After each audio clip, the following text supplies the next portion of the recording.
Okay, hello and welcome to all of you, and thanks for this opportunity for us to have a little chat about the collaboration that we have had here in the H2 ecosystem for Ostrobothnia project. And you all have been somehow involved in different stages of the project work and also through the journey actually when it was originally developed. So let's start with if you could all just shortly tell a little bit about who you are and how you have been involved in the H2 ecosystem roadmap for Ostrobothnia project. Göran, could you start? Thank you. My name is Johanna, working as a project manager and circular economy expert on Vaasa Region Development Company. And we launched a roadmap for circular economy and sustainability in Ostrobothnia 1 year ago. And there is one topic that this hydrogen is the future and we must follow it and see. So in that case I'm involved in this project. Yeah. Actually, Göran was one of the first people I started talking to as we started to develop this project in its early phases, and it was through you and a lot of your networks that this whole thing started. Johanna.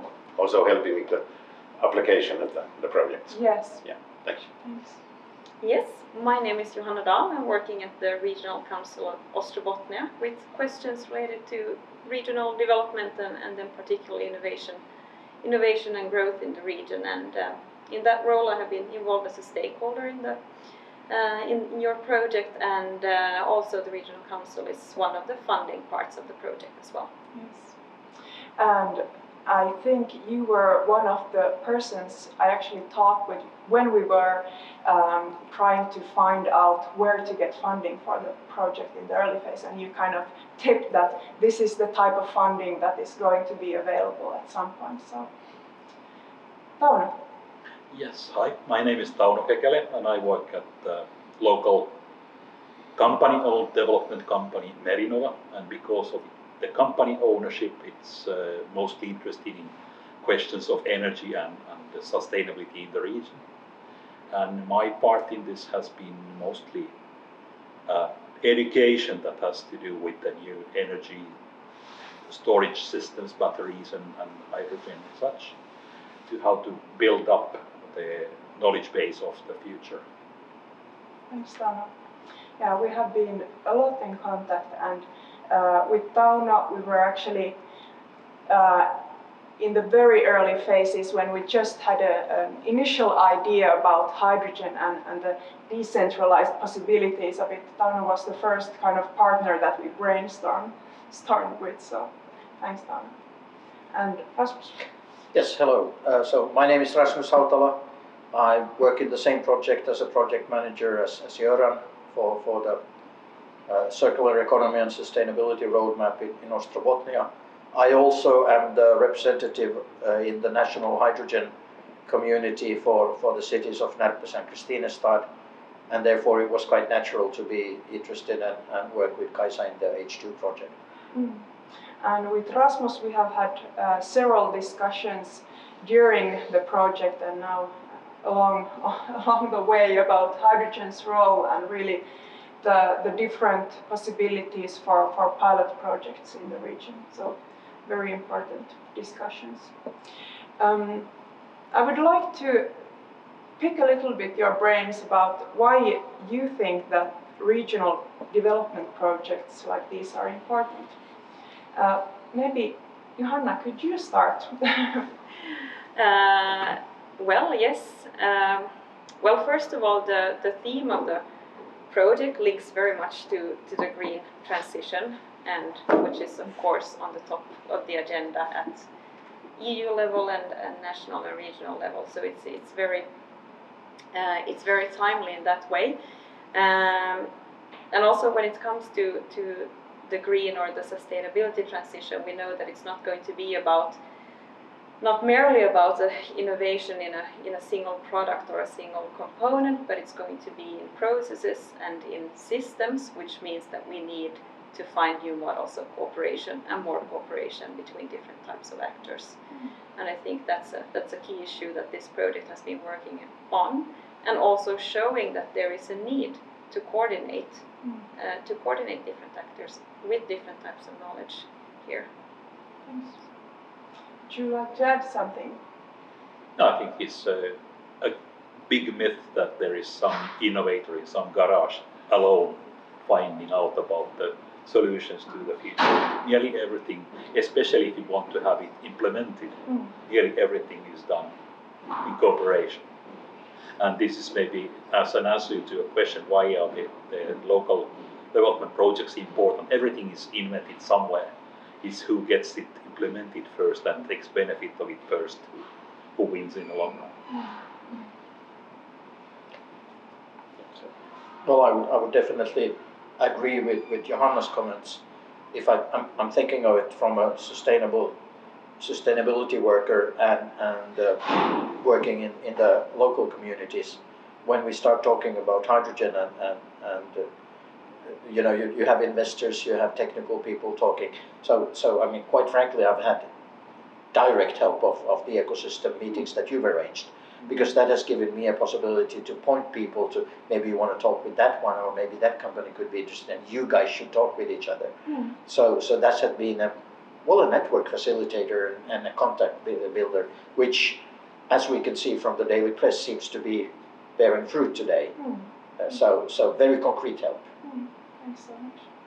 Yes, and same thing, the network is very important to cooperate between the companies and also universities. And otherwise, we can't create new business. Then now, with this energy transition, we need all solutions that we can find, and especially now the last 2 months with the war in Ukraine and so on. It's the change, the speed is now huge. It's enormous, and also funding is now. We find funding for new solutions. I'm quite sure. In the early stages, when we just started to build this network, I think we kind of thought that there are only a few actors who are involved or are interested in this. But now, during the project, I think that we have really gained a better understanding of all the actors who are involved and who have the possibility to participate in building this together. It's quite amazing that the companies don't know each other, what's going on, and when we collect them to the same table, that they are like, do you do these things and you do that thing and so on. So but it's also horribly opportunistic for us, because hydrogen is just kind of water that's split with electricity. And our region is one of the future European top regions in green electricity, and the water is nearly visible from here. So this is our once-in-a-lifetime opportunity of becoming something much bigger than we have ever been. We are not oil as in Saudi Arabia, and we don't have natural gas and stuff. So this is a good opportunity for us. Also, I would say that for us, when we started to do the sustainability travel or trip, we were concentrating very much on the companies. And especially now we see that it doesn't work only with the companies. You need to involve the municipalities, the cities, you need to involve investors, you need to involve the legislators.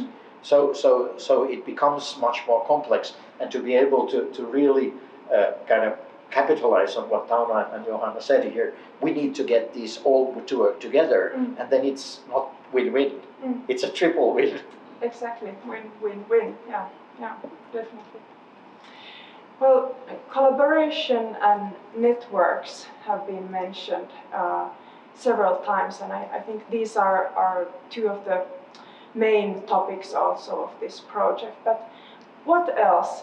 What are the kind of key goals or achievements that we can make with this type of work? If we would a little bit sum up now this discussion that we've had. I think in this project it's very important also the business models. That also is part of the project. It must be that they just die, they don't start to fly. So it's very important also to understand the business idea and the business opportunities in this new things, is it energy storage or hydrogen or whatever. So I think that that's one important thing also to keep in mind, that I always try to tell the universities, you must also think about the business model. So otherwise that's no idea to create new things if you don't have business around it. Definitely. Yeah. I would say one thing that came out now when you've been sitting in discussions with investors, foreign and national investors, is when they come up to this region, and somehow we are very bad in promoting Ostrobothnia. But through these projects, they come here and then they say, well, you have all these guys from the universities, you have guys from the municipalities that are positive, and there's a lot of knowledge here. Why didn't you tell us this before? But now we're telling them, and we see the positive effects. And of course, all these projects that we're running, they're part of it. Yeah. So it's not only the regional development, but actually we're making a brand, or we're making Absolutely. it visible, Yes. all the things that we have. And we don't only, as someone said very kind of smart, was that we don't just want to lower the footprint of our carbon emissions, but we would also like to have a handprint in the global arena. So I think that is one key goal that we want to have with these projects as well. It's definitely the knowledge base, because if Kaisa knows one thing, Rasmus knows one thing, and Johanna knows one thing, and Göran knows one thing, and we discuss a while, I know 5 things that I didn't know before. But also to get but to get the kind of joint view, where do we go next, and what do each actor need to do in order to pursue that from a company perspective and research and education wise, and also on a policy level, so that what should we all push forward through our networks and on different arenas, I think, to get this common view somehow. Thank you, Johanna, for saying this, and I think this is a quite good place to also end this discussion, as the project name is H2 Ecosystem Roadmap for Ostrobothnia, and that is really what we want to achieve. So a common vision for our region of how to move forward. Thank you. Thank you.